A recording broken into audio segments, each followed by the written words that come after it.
La nouvelle loi électorale italienne répondant au nom d'Italicum est entrée en vigueur en juillet dernier.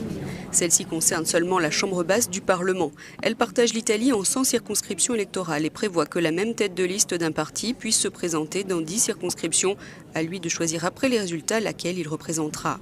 Elle institue un scrutin à 2 tours et garantit la majorité des sièges de la chambre basse, soit 55% des sièges, à celui qui remporte le premier tour avec 40% des voix ou au gagnant du second tour par un système de bonus. Marco Cacciotto, analyste en sciences politiques de l'Institut d'études de Milan, nous éclaire.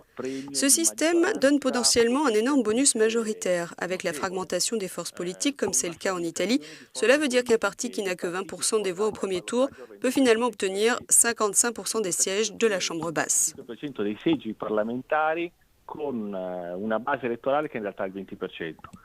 Ce système de scrutin à 2 tours est utilisé dans de nombreux pays à travers le monde pour les législatives ou les présidentielles comme en France.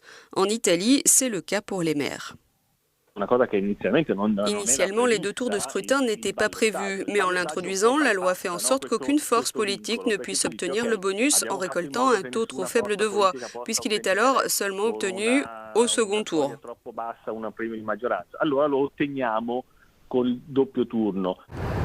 Les détracteurs affirment que le problème est l'absence de seuil minimal à atteindre pour passer au second tour et donc obtenir ce bonus de sièges. La représentativité de l'électorat serait remise en question.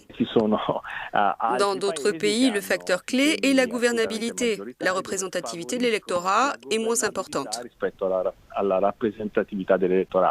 Par le passé, la Cour constitutionnelle italienne a toujours préservé le principe de la représentativité au Parlement. Selon les observateurs, quelle que soit sa décision, Sénat et Chambre basse devront adopter une nouvelle loi électorale et son jugement devrait contenir des indications.